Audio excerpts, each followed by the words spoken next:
ಯಾಕೆ ಆಚೆ ಕರ್ಕೊಂಬಂದೆ? ನಿನ್ನ ಜೊತೆ ಮಾತಾಡಬೇಕಿತ್ತು. ನಿನ್ನೆ ಎಲ್ಲ ಮಾತಾಡದೆ ಮುನ್ಸ್ಕೊಂಡು ಕೂತಿದ್ದೆ. ಈಗಲೂ ನನಗೆ ನಿನ್ನ ಮೇಲೆ ಕೋಪ ಕಡಿಮೆ ಆಗಿಲ್ಲ. ಆದರೆ ಇದು ನನ್ನ ಫ್ಯಾಮಿಲಿ ಕೂಡ.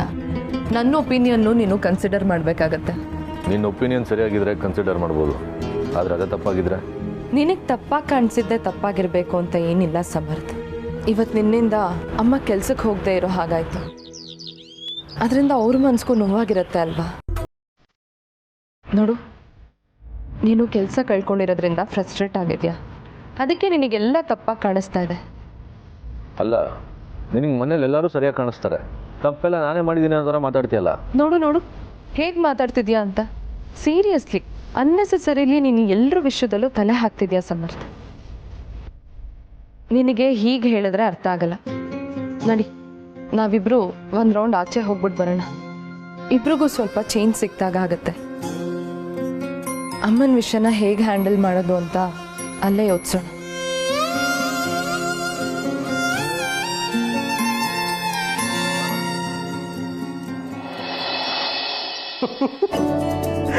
ನಿನ್ನ ಚಿಕ್ಕ ಹುಡುಗ ಅನ್ಕೊಂಡಿದ್ದೆ, ಆದರೆ ಬ್ಯಾಚುಲರ್ಸ್ ಪಾರ್ಟಿಗೆ ಇಷ್ಟೆಲ್ಲ ಪ್ಲಾನ್ ಮಾಡ್ಕೊಂಡಿದ್ದೀನಿ ಅಂತ ಅನ್ಕೊಂಡಿರ್ಲಿಲ್ಲ. ಎಲ್ಲ ದೀಪಿಕಾ ಸಹವಾಸ ಬ್ರೋ. ಅವಳ ಹತ್ರ ಪ್ಲಾನ್ಸ್ಗಳು ತುಂಬಾನೇ ಇದೆ. ಹಾಂ, ವೆನ್ಯೂ ಒಂದು ಡಿಸೈಡ್ ಆಗಿಲ್ಲ ಅಷ್ಟೇ. ಬಟ್ ಒಂದಂತೂ ನಿಜ, ಒಳ್ಳೆ ಜಾಗದಲ್ಲಿ ನಾನು ಬ್ಯಾಚುಲರ್ ಪಾರ್ಟಿ ಮಾಡ್ಕೋಬೇಕು ಅಂತ ನನಗೆ ಆಸೆ. Why not? ನೀನು ಅಂದ್ಕೊಂಡಿದ್ದಕ್ಕಿಂತ ಇನ್ನೂ ಒಳ್ಳೆ ಜಾಗದಲ್ಲೇ ಪ್ಲ್ಯಾನ್ ಮಾಡೋಣ. ಇನ್ನು ಸ್ವಲ್ಪ ದಿನದ ಹಳ್ಳಕ್ಕೆ ಬೀಳ್ತೀಯಾ? ಈ ಟೈಮ್ ಮತ್ತೆ ಬರಲ್ಲ ಕಣ. ಹಾಗೇನಿಲ್ಲ ಬ್ರೋ, ನಾನು ದೀಪಿಕಾನೇ ತಾನೇ ಮದುವೆ ಆಗ್ತಿರೋದು. ನಾವಿಬ್ರು ಮದುವೆ ಆದ್ಮೇಲೂ ಹೀಗೆ ಇರ್ತೀವಿ. ಗುಡ್. ನೀನು ಹೀಗೆ ಇರಲಿ ಅಂತ ನಾನು ಯಾವತ್ತೂ ವಿಶ್ ಮಾಡ್ತೀನಿ. ನೀನು ಖುಷಿಯಾಗಿದ್ರೆ ನನಗೂ ಖುಷಿ. ನಾನು ಅಂದ್ಕೊಂಡಿದ್ದೆಲ್ಲ ಆಗಿ ನಾನು ಖುಷಿಯಾಗಿರೋದಕ್ಕೆ ಕಾರಣ ನೀನು ಬ್ರೋ. ನೀನಿಲ್ಲದೆ, ನಿನ್ನ ಹೆಲ್ಪ್ ಇಲ್ಲದೆ ಇದು ಯಾವುದೂ ಆಗ್ತಿರ್ಲಿಲ್ಲ. Thank you so much. Hello, ಅಣ್ಣ ತಮ್ಮ ಸೇರಿ ನನ್ನನ್ನು ಬಿಟ್ಬಿಟ್ರಲ್ಲ, ನಾನು ಇದ್ದೀನಿಲ್ಲಿ.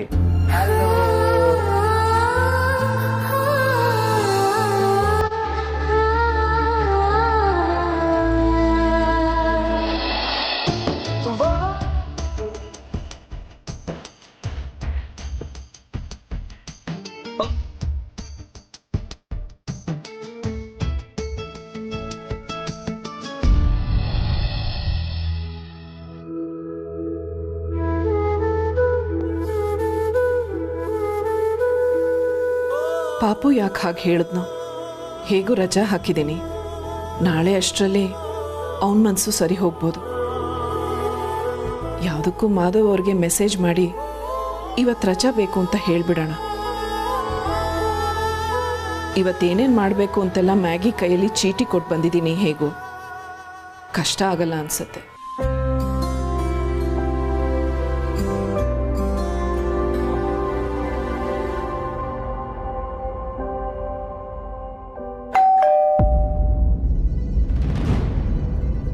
ಅರೆ, ಮಾವ ಇಷ್ಟು ಬೇಗ ಬಂದ್ಬಿಟ್ರಾ?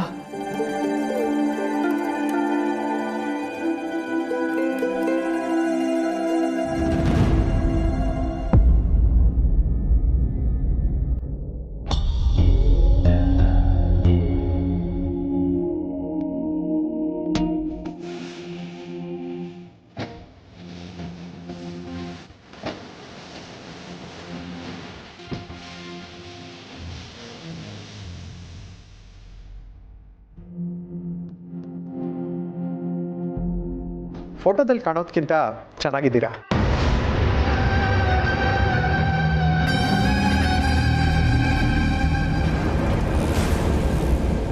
ಸಮರ್ಥ ಇಲ್ವಾ?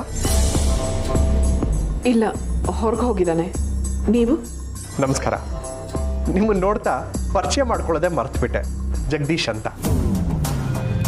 ನಿಮ್ಮ ಮಗನೇ ಮನೆ ಅಡ್ರೆಸ್ ಕಳಿಸಿ ಬರೋದಕ್ಕೆ ಹೇಳ್ದ. ನಾನು ಸ್ವಲ್ಪ ಬೇಗ ಬಂದ್ಬಿಟ್ಟೆ.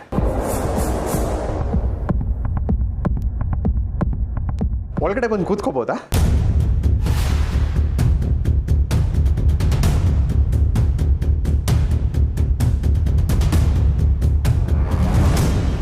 Thank you.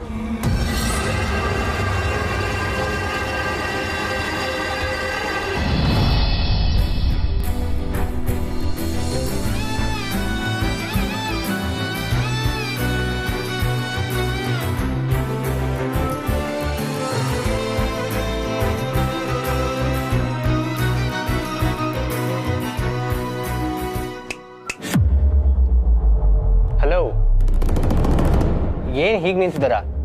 ಏನಾದರೂ ಹೇಳಬೇಕಿತ್ತಾ? ಅದು ಇದು ನನ್ನ ಕಡೆಯಿಂದ ಒಂದು ಸಣ್ಣ ಗಿಫ್ಟ್. ಚೇನ್. ಪೂಜೆ ಟೈಮಲ್ಲಿ ಕೊಡಬೇಕಿತ್ತು, ಆಗಿರಲಿಲ್ಲ. ಅವಿ ಮದುವೆಯಲ್ಲೂ ಇದೇ ಥರದ ಚೇನ್ ಕೊಟ್ಟಿದ್ದೆ.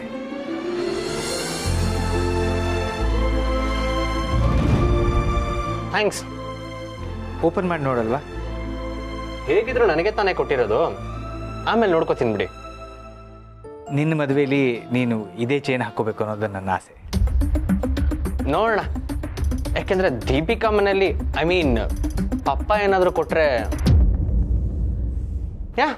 ಹಾಕೋಣ ಬಿಡಿ.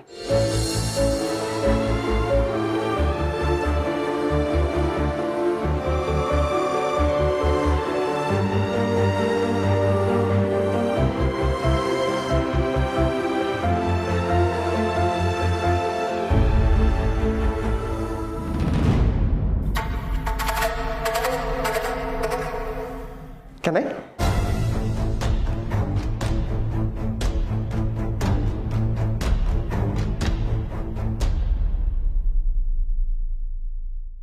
ನೀರು ಕೊಡ್ಲಾ? Yeah, sure.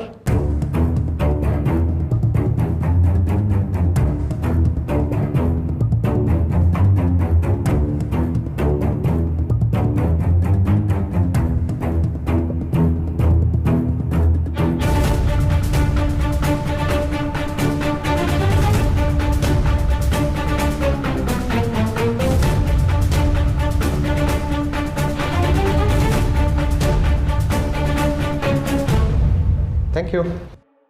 ಮನೆ ತುಂಬ ಚೆನ್ನಾಗಿದೆ. ನಿಮ್ಮ ಮಾವನವ್ರದ್ದು ಅನ್ಸುತ್ತೆ? ಹೌದು. ನೀವು ಸಮರ್ಥ್ಗೆ ಅಂದರೆ ಅವ್ರ ಆಫೀಸ್ನವರಾ? ನೀವೇನು ಅಂದ್ಕೊಳ್ಳಲ್ಲ ಅಂದರೆ ಒಂದು ಕಪ್ ಕಾಫಿ ಸಿಗ್ಬೋದಾ? ಹಾಂ, ತರ್ತೀನಿ.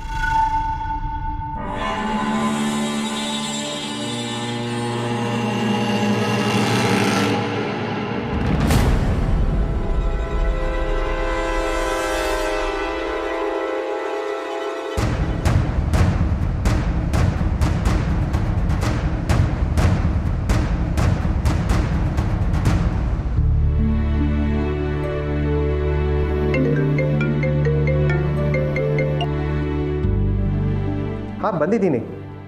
ನೋಡೋಕ್ಕೇನೋ ತುಂಬ ಚೆನ್ನಾಗಿದ್ದಾಳೆ. ನನ್ನ ಮಗಳು ನೋಡ್ಕೊಳ್ಳೋಕ್ಕೆ ಯಾರು ಬೇಕಿತ್ತು, ಅದಕ್ಕೆ ಈ ಎಣ್ಣೆ ಮದುವೆಯ ನಿರ್ಧಾರ. ಹಾಂ, ಮ್ಯಾಟ್ರಿಮೋನಿಯಲ್ಲಿ ನೋಡಿದ್ದು. ಎಲ್ಲ ವರ್ಕೌಟ್ ಆದರೆ ಓಕೆ.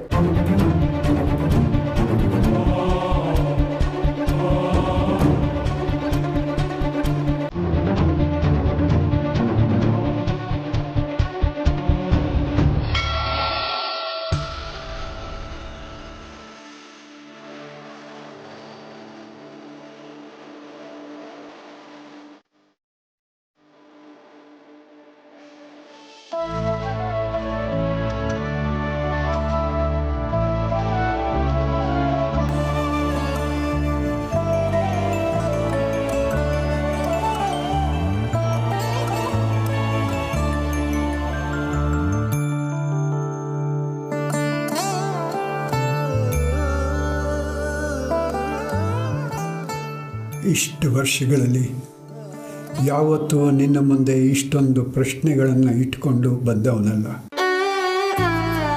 ಆದರೆ ಈ ಸಲ ನನ್ನ ಕೈನಲ್ಲಿ ನಿರ್ಧಾರ ತಗೊಳ್ಳೋದಕ್ಕೆ ಆಗ್ತಿಲ್ಲ ಅಂತ ಅನ್ನಿಸ್ತಿದೆ. ಈಗ ನನ್ನ ಮುಂದೆ ಇರೋದು ಎರಡೇ ದಾರಿಗಳು. ಒಂದು ಸಮಾಜ ಸರಿ ಅನ್ನೋ ದಾರಿ, ಇನ್ನೊಂದು ಸಮಾಜ ಯಾವತ್ತೂ ಒಪ್ಪದೇ ಇರೋ ದಾರಿ.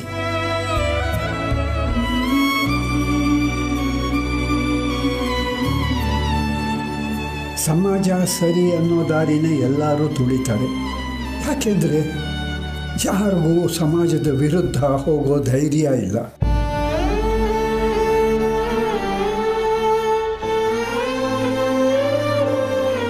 ಆದರೆ ಈ ದಾರಿಲಿ ಹೋದರೆ ತುಳಸಿಗೆ ಒಳ್ಳೇದಾಗತ್ತಾ? ನನ್ನ ನಂತರನೂ ತುಳಸಿಗೊಂದು ನೆಲೆ ಸಿಗುತ್ತಾ? ಇಲ್ಲ, ಖಂಡಿತ ಇಲ್ಲ. ನನ್ನ ಮಗ ತೀರ್ಕೊಂಡ ಮೇಲೆ ತುಳಸಿ ಎಲ್ಲಾದರೂ ಪೂಜೆಗೆ ಹೋದರೆ ಇಲ್ಲ 4 ಜನ ಸೇರೋ ಕಡೆ ಹೋದರೆ ವಿಧವೆ ವಿಧವೆ ಅಂತ ಅವಳನ್ನು ಅವಮಾನ ಮಾಡೋದನ್ನು ನಾನೇ ಕಣ್ಣಾರ ಕಂಡಿದ್ದೀನಿ. ಆದರೆ ಆಗೆಲ್ಲ ನಾನು ಅವಳ ಜೊತೆಯಲ್ಲೇ ಇರ್ತಿದ್ದೆ, ಅವಳನ್ನು ಹೇಗೋ ಸಮಾಧಾನ ಮಾಡ್ತಿದ್ದೆ. ಆದರೆ ಮುಂದೇನೂ ಇಂಥ ಸನ್ನಿವೇಶ ಬರ್ತಾನೆ ಇರುತ್ತಲ್ವ, ಆಗ ಅವಳ ಜೊತೆ ಯಾರು ನಿಲ್ತಾರೆ? ಮಾಧವ್ ಸರ್ ಜೊತೆ ನೀವು ಸ್ಕೂಟರ್ ಬಂದಿದ್ದು ನಿಜಾನ? ಫಸ್ಟ್ ಆಫ್ ಆಲ್ ಕೆಲ್ಸಕ್ಕೆ ಹೋಗೋದೇ ಬೇಡ ಅಂದೆ, ಆದರೆ ಅದು ನೀನು ಕೇಳದೆ ಹೋದೆ. ಸಾಲದು ಅಂತ ಅವ್ರ ಜೊತೆ ಮಾರ್ಕೆಟು ಪಿಕ್ನಿಕ್ ಅಂತ ತುತ್ತಾ ಇದೆಯಲ್ಲ. ಅಮ್ಮ, ನೀನು ಇವತ್ತು ಕೆಲ್ಸಕ್ಕೆ ಹೋಗೋದು ಬೇಡ. ನೀವು ಹೇಗೆ ಅವ್ರಿಗೆ ಮಾವನೋ, ನಾನು ಅವ್ರಿಗೆ ಮಗ. ನನಗೂ ಒಳ್ಳೇದೇನು ಕೆಟ್ಟದ್ದೇನಂತ ಗೊತ್ತಾಗುತ್ತೆ, ಅದಕ್ಕೆ ನಿರ್ಧಾರ. ಇದ್ದಕ್ಕಿದ್ದಂಗೆ ನಾನು ಬರಲ್ಲ ಅಂದರೆ ಅವ್ರಿಗೂ ಕಷ್ಟ, ಸ್ವಲ್ಪ ಅರ್ಥ ಮಾಡ್ಕೊ. ಅವ್ರ ಕಷ್ಟನ ಅರ್ಥ ಮಾಡ್ಕೊಳ್ಳೋ ದರ್ದು ನನಗಿಲ್ಲ.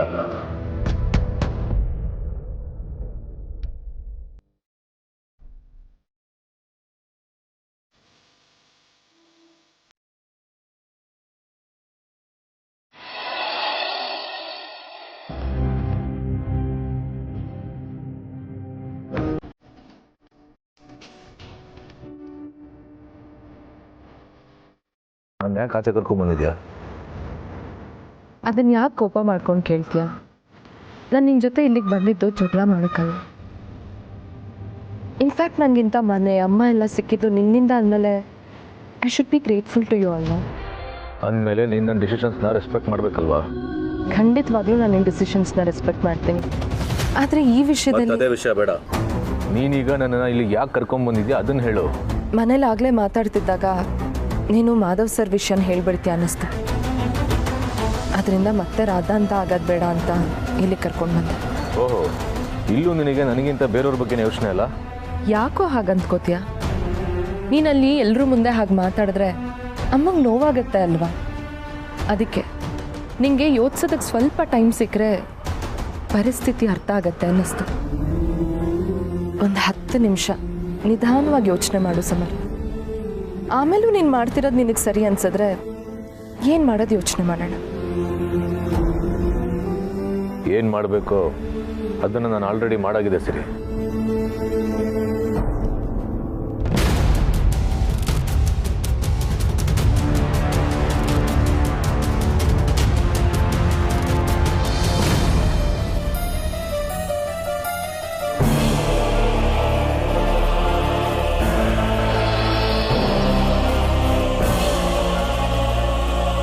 ಮದುವೆ ಆಗೋದಾದರೆ ಸಪೋರ್ಟ್ ಮಾಡ್ತೀನಿ ಅಂತೀಯಲ್ಲ ಸಿರಿ. ಮದುವೆ ಆಗಲೇಬೇಕು ಅನ್ನೋದಾದರೆ ನಾನು ಆರಿಸ್ತೋರನೇ ಆಗಲಿ, ಆ ಮಾಧವ್ ಸರೇ ಆಗಬೇಕು.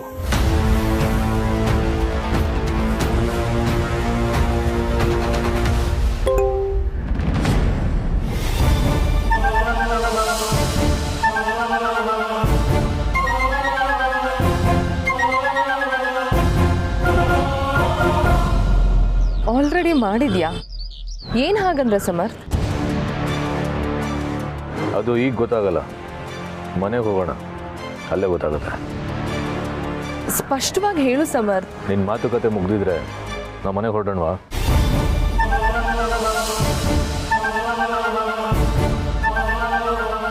ಏನಾಗಿದೆ ಇವನಿಗೆ? ಅರ್ಥನೇ ಮಾಡ್ಕೋತಿಲ್ವಲ್ಲ.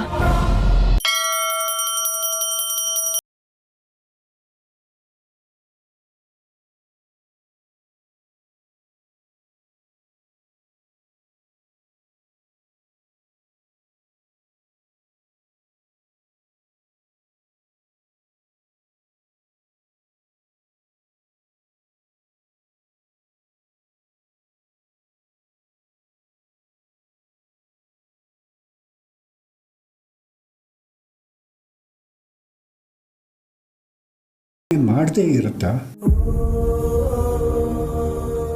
ಅದನ್ನೆಲ್ಲ ತುಳಸಿ ಹೇಗೆ ಎದುರಿಸ್ತಾಳೆ? ಇನ್ನೊಂದು ದಾರಿನೂ ತುಳಸಿಗೆ ಸುಲಭವಾದ್ದೇನಲ್ಲ. ಅಲ್ಲಿ ಇಲ್ಲಿಗಿಂತ ಹೆಚ್ಚು ಕಲ್ಲು ಮುಳ್ಳು ಇದ್ದೇ ಇರುತ್ತೆ.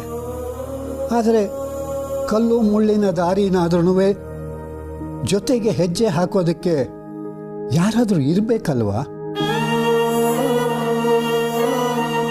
ಇಷ್ಟು ವರ್ಷ ನಾನು ನಂಬ್ಕೊಂಡು ಬಂದಿದ್ದ ಕಟ್ಪಾಡಿಗೆ ಜೋತ್ ಬಿದ್ದು ಮೊದಲನೇ ದಾರಿನೇ ತುಳಿಲ್ಲ, ಅಥವಾ ನನ್ನ ಮಗಳು ತುಳಸಿಗೋಸ್ಕರ ಎರಡನೇ ದಾರಿ ತುಳಿಲ್ಲ? ಈ ಪ್ರಶ್ನೆಗೆ ನೀನೇ ಉತ್ತರ ಹೇಳಬೇಕು ತಂದೆ.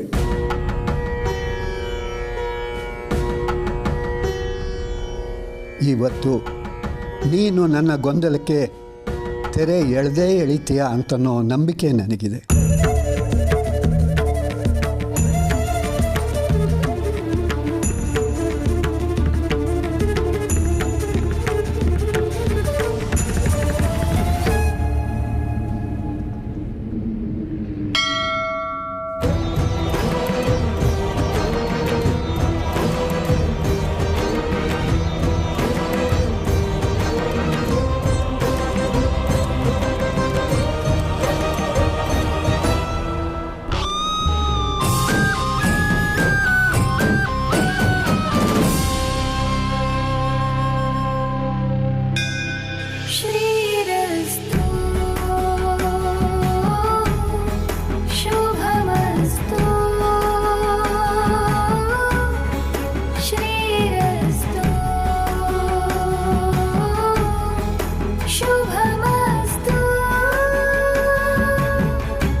ಕಾಫಿ ತುಂಬ ಬಿಸಿಯಾಗಿದೆ ಅನ್ಸುತ್ತೆ, ಕೈ ಸುಟ್ಟೋಗುತ್ತೆ, ಕೊಡಿ.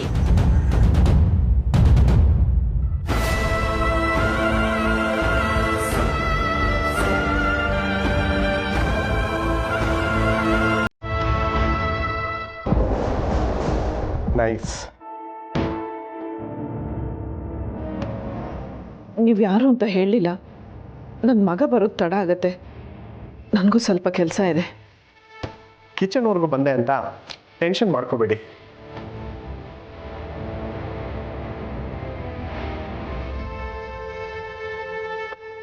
ನಿಮ್ಮ ಬಗ್ಗೆ ನಾನು ಎಲ್ಲ ತಿಳ್ಕೊಂಡಿದ್ದೀನಿ. ನಿಮ್ಮ ಪ್ರೊಫೈಲ್ನ ಸ್ಟಡಿ ಮಾಡಿದ್ದೀನಿ.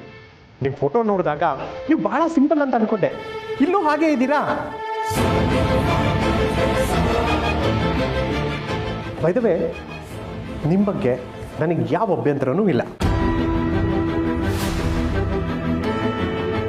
ನಿಮಗೆ ವಯಸ್ಸಲ್ಲಿ ದೊಡ್ಡ ಮಕ್ಕಳಿರೋದು ನನಗೇನು ಸಮಸ್ಯೆ ಇಲ್ಲ.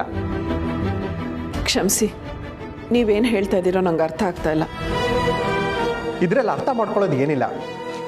ಒಳ್ಳೆ ಜೋಡಿ ಸಿಕ್ಕಿದಾಗ ತಡ ಮಾಡೋದೇಕೆ? ಚಿಕ್ಕ ವಯಸ್ಸಲ್ಲೇ ನಿಮ್ಮ ಗಂಡ ಎಕ್ಸ್ಪೈರ್ ಆಗಿದ್ದಾರೆ, ನಾನು ಡೈವರ್ಸಿ, ನನಗೆ ನೀವು ಹಿಡಿಸಿದ್ದೀರಾ. ಸೊ ಆದಷ್ಟು ಬೇಗ ಮದುವೆ ಆಗಿಬಿಟ್ಟೋಣ ಅಲ್ವಾ?